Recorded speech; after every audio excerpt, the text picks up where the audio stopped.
Hai YouTube, di video ini kita akan menemukan beberapa cerita menarik tentang geisha. Jadi simak terus videonya ya. Geisha adalah tradisi unik asal negara Jepang.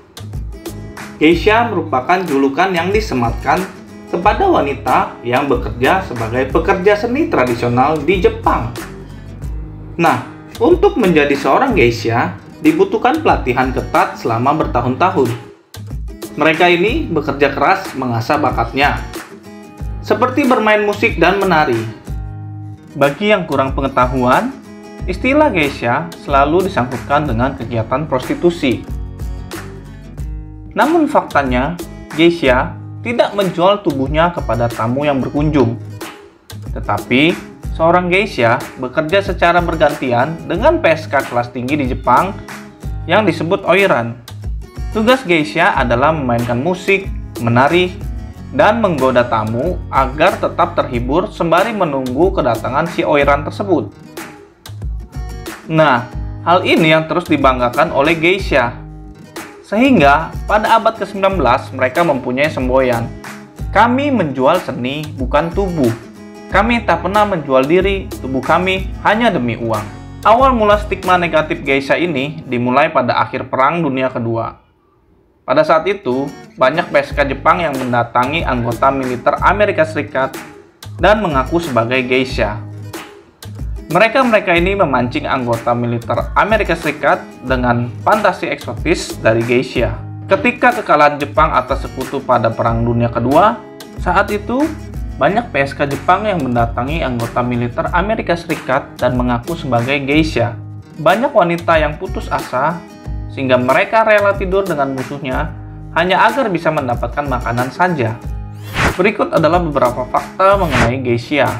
Fakta yang pertama adalah sejarah mencatat geisha pertama di Jepang ternyata adalah seorang pria. Geisha pria ini sudah ada sejak tahun 1600-an. Sedangkan geisha wanita pertama adalah di tahun 1751. Sama halnya dengan geisha perempuan, geisha laki-laki ini bertugas menghibur tamu dengan nyanyian, musik, dan tarian. Fakta kedua, geisha selalu identik dengan tatanan rambut dan riasan wajah yang sangat mencolok dan rumit. Wajahnya akan dirias dengan bedak atau cat berwarna putih, dan alisnya dicukur setengah, serta bibir diberi gincu berwarna merah terang. Namun tahukah kamu, itu adalah dandanan bagi maiko, sebutan untuk wanita yang masih belajar menjadi geisha. Semakin dewasa seorang geisha, maka semakin simpel riasannya.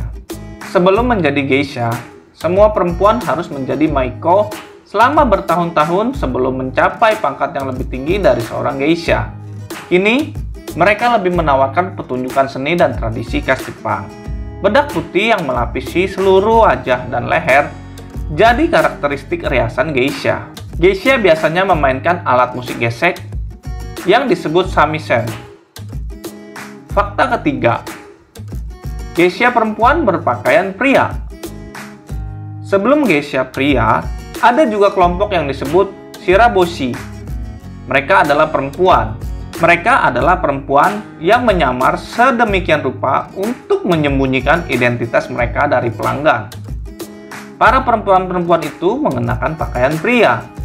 Shiraboshi adalah penari perempuan yang pekerjaannya mirip dengan geisha. Mereka mengenakan riasan putih, bercerita, memainkan pertunjukan, bermain musik, sampai menghibur tamu. Tak ada yang 100% yakin mengapa para perempuan tersebut mengenakan pakaian pria. Namun, teori paling populer menyebut hal itu dilakukan untuk menarik perhatian samurai. Karena di kala itu, kebanyakan samurai memiliki kekasih sesama jenis yang usianya jauh lebih muda. Fakta yang keempat, semakin senior, dandanan semakin simpel.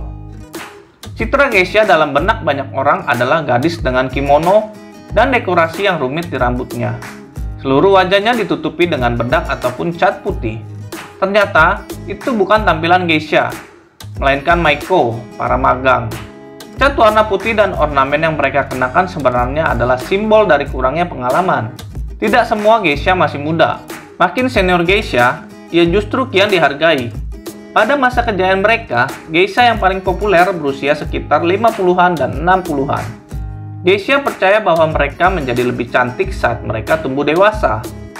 Dan semakin tua usia seorang penghibur, mereka boleh memamerkan wajah asli mereka tanpa bedak sekalipun.